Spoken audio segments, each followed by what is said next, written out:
오늘의 이야기 안녕하십니까? 삶의 지혜와 역사의 숨결을 나누는 시간입니다. 오늘 우리는 성경 속 한 인물, 그리고 그의 놀라운 변화를 통해 우리 삶의 중요한 전환점에 대해 이야기 나누어 보고자 합니다. 혹시 지금 스스로가 옳다고 믿었던 길이 막막하게 느껴지거나 더 나아갈 방향을 잃어버린 채 서 계신 분이 있다면 오늘 이 이야기가 당신의 마음에 작은 등불이 되어주길 소망합니다. 본격적인 이야기에 앞서 이 채널을 구독하고 좋아요를 눌러주시는 모든 분들의 삶에 하나님의 평안과 은혜가 가득하기를 먼저 기도합니다. 여러분의 영적인 여정에 저희가 동행하며 보내드리는 이야기들이 선한 영향력으로 퍼져나가길 바랍니다. 성경에는 수많은 인물들이 등장합니다. 대부분은 끔찍한 죄의 구렁텅이에서 예수님의 손에 이끌려 구원받는 이야기를 가지고 있죠. 하지만 오늘 우리가 주목할 인물, 사울의 이야기는 조금 다릅니다. 그는 우리가 흔히 생각하는 끔찍한 죄인이 아니었습니다. 오히려 그는 누구보다 자신의 신념에 투철했고 율법에 정통했으며 스스로 의롭다고 믿는 사람이었습니다. 그는 잘못된 길에서 구원받은 것이 아니라 바로 그 자기위에서 구원받았습니다. 그는 자신이 누구보다 앞서가고 있으며 모든 것을 올바르게 행하고 있다고 굳게 믿었습니다. 하지만 어느 날 다마스쿠스로 가는 길 위에서 그는 자신이 틀렸다는 것을 처절하게 깨닫게 됩니다. 바로 이 지점이 오늘 하나님께서 우리에게 주시고자 하는 메시지의 핵심입니다. 때로는 우리가 다음 단계로 나아가기 위해 먼저 내가 틀렸음을 인정해야만 한다는 사실입니다. 어쩌면 지금 당신이 하나님의 다음 계획을 받아들일 준비가 되지 않은 이유는 스스로의 방식을, 스스로의 생각을, 스스로의 정당성을 내려놓지 못하고 있기 때문일지도 모릅니다. 잠시 동안이라도 내가 틀릴 수 있다는 사실을 받아들일 용기가 있으신가요? 주님 앞에서 겸손히 자신을 낮추어 그분이 당신을 높이실 수 있도록 말입니다. 어쩌면 이 일을 처리하는 다른 방법이 있을지도 몰라. 그 사람에게 다가가는 더 좋은 방법이 있었을지도 몰라. 내가 모든 예배 방식을 아는 것은 아닐 거야. 하나님이 교회 안에서 역사하시는 모든 방식을 내가 다 이해하는 것은 아닐 거야. 우리는 너무나 쉽게 하나님께서 쉼표를 찍으신 곳에 스스로 마침표를 찍어버리곤 합니다. 다른 사람의 가능성을 너무 빨리 단정짓고 유통기한이 지난 우유처럼 쉽게 그들을 버립니다. 저 사람은 절대 변하지 않을 거야라고 속단해버리죠. 하지만 진실은 무엇입니까? 바로 우리 자신도 여전히 변하고 있다는 사실입니다. 나는 여전히 배우고 있고 여전히 성장하고 있습니다. 우리 주변 사람들에게 변화할 수 있는 공간을 허락해 주어야 합니다. 애벌레가 나비가 되기 위해 필요한 고치 속의 시간처럼 우리 모두에게는 각자의 고치가 필요합니다. 그런데 왜 우리는 다른 이가 고치 안에서 몸부림치며 당신이 한 번도 본 적 없는 아름다운 존재로 변모하려는 그 과정에 서둘러 마침표를 찍으려 하는 것일까요? 우리는 환경에 지배당하는 존재가 아니라 환경을 변화시키도록 부름받은 존재입니다. 사도 바울은 어떤 환경에 들어가든 그곳을 변화시키는 사람이었습니다. 감옥에 갇혔을 때조차도 그는 좌절하거나 환경을 탓하지 않았습니다. 그는 감옥이라는 절망적인 공간에서 오늘날 우리가 성경이라 부르는 영원한 문장들을 써 내려갔습니다. 이 기적 같은 이야기는 우리 삶에 그대로 적용될 수 있습니다. 당신이 사도가 아닐지라도 성경을 기록하지 않을지라도 괜찮습니다. 지금 당신의 삶에서 나아지지 않는 어떤 상황을 떠올려 보십시오. 그 상황이 변하기를 기다리는 동안 당신이 먼저 변화할 수 있습니다. 더 좋은 기회를 기다리는 동안 지금 이 자리에서 순종할 수 있습니다. 지난날 사도 바울의 믿음이 그를 뱀에 물리는 사고에서 지켜주지는 못했습니다. 하지만 그의 믿음은 뱀을 손에서 털어버리고 그 사건을 오히려 기적을 행하는 도구로 사용할 수 있는 힘을 주었습니다. 그렇습니다. 당신이 겪는 모든 어려움, 모든 상처를 사용하십시오. 하나님은 그것을 통해 일하실 것입니다. 때로는 우리가 이룬 승리들을 스스로 목록으로 만들어 볼 필요가 있습니다. 이것은 교만이 아닙니다. 그 목록 뒤에 계신 하나님을 인정하는 행위입니다. 한 주 동안 내가 해낸 모든 일들을 돌아볼 때 오직 하나님만이 나에게 그 모든 것을 감당할 힘을 주셨다는 사실을 의심할 여지 없이 깨닫게 될 것입니다. 물론 우리는 넘어지기도 합니다. 계획했던 운동을 하루 이틀 걸을 수도 있습니다. 어떤 이들은 이런 작은 실패 하나에 마치 구원이라도 잃은 것처럼 자책감에 빠지기도 합니다. 하지만 기억하십시오. 당신의 가치는 운동 횟수나 사소한 성공 여부로 결정되지 않습니다. 삶의 모든 영역은 서로 연결되어 있으며 작은 실패에 매몰되기보다 더 큰 그림 속에서 균형을 찾아가는 지혜가 필요합니다. 우리의 기억과 관점은 얼마나 상대적인 것일까요? 어릴 적 세상에서 가장 커 보였던 동네 식당의 쓰레기통. 껑충 뛰어야 겨우 손이 닿을 것 같았던 그 거대한 쓰레기통을 기억합니다. 하지만 어른이 되어 다시 찾았을 때 그 쓰레기통은 놀랍도록 평범한 크기였습니다.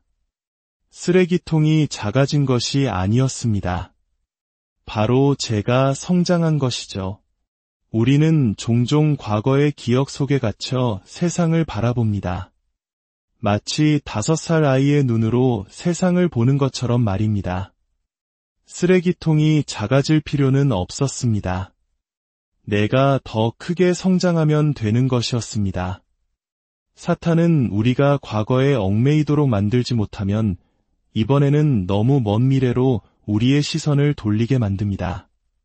아득한 미래를 바라보며 모든 것을 통제하려 애쓰는 것은 과거의 상처를 곱씹는 것만큼이나 위험합니다. 물론 미래를 향한 계획은 중요합니다. 목표가 없는 삶은 위험합니다. 예산이 없고 계획이 없는 삶은 표류하는 배와 같습니다. 하지만 동시에 너무 멀리 내다보는 것도 위험합니다. 오직 하나님만이 통제하실 수 있는 영역까지 통제하려 드는 것 말입니다. 나는 평생 금주하며 살 거야. 그 목표는 위대하지만 지금 당장은 너무 먼 이야기입니다. 지금 당신이 집중해야 할 것은 이것입니다. 오늘 하루 하나님의 임재가 나를 이겨내게 하기에 충분하다. 오늘 나는 마시지 않겠다. 오늘 나는 그 행동을 하지 않겠다. 우리의 믿음은 마치 자동차의 헤드라이트와 같습니다. 수백 킬로미터 앞을 비추지는 못하지만 바로 앞 수십 미터를 안전하게 갈 수 있도록 비춰줍니다. 그렇게 한 걸음씩 나아가다 보면 결국 목적지에 도달하게 되는 것입니다. 우리의 삶은 마치 한 편의 영화와 같습니다. 그리고 지금 당신이 있는 이곳은 바로 편집실입니다. 하나님께서 가위를 들고 당신의 삶을 연출하고 계십니다. 위대한 감독에게는 최종 편집권이라는 권한이 주어집니다. 수많은 장면을 촬영하더라도 최종적으로 어떤 장면을 영화에 넣을지는 오직 감독만이 결정할 수 있습니다. 당신의 삶의 감독이신 하나님, 우리의 아버지께서 최종 편집권을 가지고 계십니다. 당신은 상처받고 잘려나가는 아픔을 겪었을지 모릅니다. 하지만 하나님께서는 말씀하십니다. 내가 너를 통해 풍성한 열매를 맺게 할 것이다. 왜냐하면 내가 최종 편집권을 쥐고 있기 때문이다. 편집실은 혼란스러운 공간입니다. 무엇이 잘려나가고 무엇이 남게 될지 알 수 없습니다. 하지만 하나님은 그곳에 당신과 함께 계십니다. 당신의 삶에서 떠나간 사람들이 다음 계절에 필요 없는 인물이었음을 그분은 보여주실 것입니다. 당신이 자신의 단점이라고 생각했던 것이 사실은 하나님이 사용하실 특별한 장점이었음을 깨닫게 하실 것입니다. 당신이 흔들리는 바로 그곳에서 하나님께서 세상을 흔드실 것입니다. 당신을 사용하실 것입니다. 지금은 무언가를 잘라내야 할 때입니다. 새로운 훈련을 시작해야 할 때입니다. 그러나 기억하십시오. 그 가위는 하나님의 손에 들려 있고 당신은 그분의 정원에 심긴 나무이며 모든 것은 그분의 손 안에 있습니다. 주 예수 그리스도의 이름으로 당신의 영혼의 기적을 선포합니다. 당신의 영혼의 자유를 선포합니다. 당신의 영혼의 풍성한 긍휼과 기쁨과 하늘로부터 오는 지혜를 선포합니다. 지금 이 순간 성령의 새로운 채우심이 당신의 삶에 임하기를 축복합니다. 사울이 바울이 된 것처럼 우리 모두는 양면성을 지닌 존재입니다. 우리는 성령으로 충만할 수도 있지만 때로는 다른 사람을 성가시게 하는 존재일 수도 있습니다. 성경 속 인물들은 위대한 영웅이기 이전에 우리와 똑같이 갈등하고 상처받는 인간이었습니다. 그들에게는 과거가 있었고 약점이 있었으며 저마다의 아픔이 있었습니다. 그럼에도 불구하고 하나님은 그들의 모든 것을 사용하여 그들을 부르셨습니다. 나는 죄인입니다. 그러나 은혜가 여전히 나를 치유하고 있습니다. 나는 한 편의 이야기입니다. 그리고 시간이 그 이야기를 드러내고 있습니다. 나의 한 단면만 보고 나를 판단하지 마십시오. 나는 이 모든 것의 총합입니다. 때로 우리는 엉뚱한 곳에 앉아 받아야 할 것을 받지 못하고 있지는 않은지 돌아보아야 합니다. 제자들이 자신의 힘으로 로마 제국 전역에 복음을 전하려 했다면 과연 오늘날 우리에게까지 그 복음이 닿을 수 있었을까요? 불가능했을 것입니다. 우리는 돛일 뿐이며 하나님은 바람이십니다. 우리가 부모로서 지치는 이유는 자녀의 삶에서 하나님만이 하실 수 있는 역할을 대신하려 하기 때문입니다. 우리는 그들의 안내자이지 그들의 신이 아닙니다. 혹시 지금 지쳐 있습니까? 하나님께서 맡기시지도 않은 짐을 지고 그분의 도우심을 구하고 있지는 않습니까? 잠들어야 할 시간에 SNS를 들여다보며 스스로 스트레스를 자초하고 있지는 않습니까? 앉지 말아야 할 자리에 앉아 있었기 때문에 받아야 할 은혜를 놓치고 있는 것은 아닙니까? 모든 상처 뒤에는, 모든 깨어짐 뒤에는 새로운 계시가 기다리고 있습니다. 누군가 우리에게 깊은 상처를 주었을 때 우리는 그 아픔에만 매몰되기 쉽습니다. 하지만 그 상처가 아니었다면 일어나지 않았을 또 다른 놀라운 일이 그 뒤에 기다리고 있음을 믿어야 합니다. 농부가 씨앗을 땅에 심으며 그것을 잃어버렸다고 슬퍼하지 않는 것처럼 우리 삶의 어떤 것들은 가장 적절한 때에 싹을 틔우기 위해 기다리고 있습니다. 장례식의 슬픔에 속지 마십시오. 그것은 끝이 아니라 새로운 시작을 위한 과정일 뿐입니다. 언젠가 당신은 이렇게 간증하게 될 것입니다. 포기하고 싶었던 바로 그때 하나님께서 역사하셨습니다. 때로 삶의 허점을 마주할 때, 도무지 이해할 수 없는 상황에 부딪힐 때 우리는 이렇게 기도할 수 있습니다. 이것은 베드로가 드렸던 기도입니다.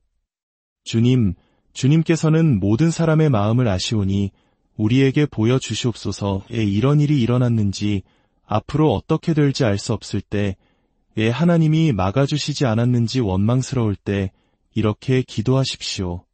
주님, 당신은 아십니다. 저에게 보여주십시오. 주님, 이 고통이 언제까지 계속될지 당신은 아십니다. 제가 기다리는 동안 강하게 버틸 수 있도록 힘을 주소서. 주님, 앞으로 제 인생에 누구와 동행해야 할지 당신은 아십니다. 떠나간 이들의 빈자리를 채울 새로운 사람들을 만나게 하소서. 당신이 지금 어떤 구덩이에 빠져 있든 무엇이 부족하든 아무리 노력해도 이해할 수 없는 문제에 부딪혔든 이 기도를 드리십시오. 주님, 당신은 아십니다. 저에게 보여주십시오. 하나님께서는 우리가 깨닫지 못하는 순간에도 일하고 계십니다. 씨 뿌리는 자가 잠든 밤에도 땅은 스스로 열매를 맺게 합니다. 그것이 바로 우리 삶에 역사하시는 하나님의 방식입니다. 우리가 그 원리를 다 이해하지 못해도 괜찮습니다. 우리는 모든 과정을 이해할 필요가 없습니다. 왜냐하면 하나님은 주권자이시기 때문입니다. 이 자리에 있는 우리 모두는 같은 도전에 직면해 있습니다. 우리의 미래는 불확실하며 우리의 소망은 오직 그리스도께 있습니다. 사도 바울은 고백했습니다. 나는 떠나서 그리스도와 함께 있고 싶은 마음과 육신으로 남아 여러분을 위해 일해야 하는 마음 사이에 끼어 있습니다. 그를 이끈 것은 더 쉬운 길이 아니라 더 필요한 길이었습니다. 우리를 이끄는 것은 개인적인 안락함이 아니라 우리를 향한 하나님의 목적이어야 합니다.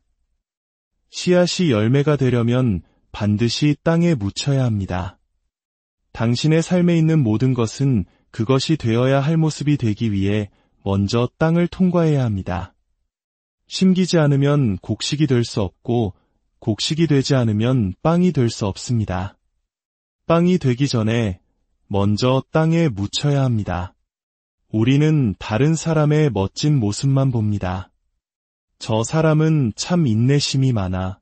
정말 멋져. 하지만 그가 오늘의 빵이 되기 전에 그는 먼저 땅에 묻히는 시간을 견뎌냈습니다. 당신이 지금 겪는 그 시간이 바로 땅에 묻히는 시간입니다. 하나님은 당신 안에 무언가를 끄집어내고 무언가를 부수고 마침내 새로운 것을 탄생시키기 위해 당신을 바로 그곳에 두셨습니다. 그것은 나쁜 것이 아니라 당신과 당신의 자녀 그리고 당신의 공동체를 위한 생명의 빵이 될 것입니다. 지금은 보이지 않을 수 있습니다. 아무 일도 일어나지 않는 것처럼 느껴질 수 있습니다. 실망스러울 수 있습니다. 하지만 이것은 죽음이 아니라 성장의 한 단계입니다.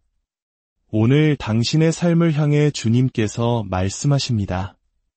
너는 이 언덕 주위를 충분히 오래 방황하였다. 이제 방향을 돌려 북쪽으로 나아가라. 그렇습니다.